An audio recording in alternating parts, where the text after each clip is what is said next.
ಅಮೆರಿಕದ ಫ್ಲೋರಿಡಾದಲ್ಲಿ ನಡೆದ miss universe 2020 ಸ್ಪರ್ಧೆಯಲ್ಲಿ ಉಡುಪಿ ಮೂಲದ ಆಡ್ಲಿನ್ ಕ್ಯಾಸ್ಟೆಲಿನ್ ಅವರು 4ನೇ ಸ್ಥಾನ ಪಡೆದುಕೊಂಡಿದ್ದಾರೆ.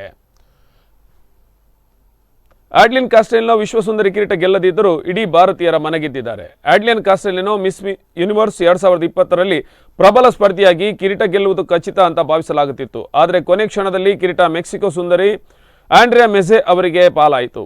ಈ ವಿಶ್ವಸುಂದರಿ ಕಿರೀಟ ಇದೀಗ ಆಕೆಗೆ ಒಲಿದ ಬಳಿಕ ಆಡ್ಲಿನ್ ಕ್ಯಾಸ್ಟೆಲಿನ್ 4ನೇ ಸ್ಥಾನಕ್ಕೆ ತೃಪ್ತಿಪಟ್ಟರು. ಆಡ್ಲಿನ್ ಕ್ಯಾಸ್ಟೆಲಿನ್ ಉಡುಪಿಯ ಉದ್ಯಾವರ ಮೂಲದವರಾಗಿದ್ದು ತಂದೆ ತಾಯಿ ಮಂಗಳೂರು ಕ್ಯಾಥೋಲಿಕ್ ಸಮುದಾಯಕ್ಕೆ ಸೇರಿದವರು. ಆಡ್ಲಿನ್ ಕ್ಯಾಸ್ಟೆಲಿನ್ ಕನ್ನಡ ಭಾಷೆ ಗೊತ್ತಿದ್ದು ಕೊಂಕಣಿ ಮಾತೃಭಾಷೆ. ಹುಟ್ಟಿದ್ದು ಕುವೈತ್ನಲ್ಲಿ, ಶಿಕ್ಷಣವನ್ನು ಮುಂಬೈಯಲ್ಲಿ ಪೂರೈಸಿದ್ರು.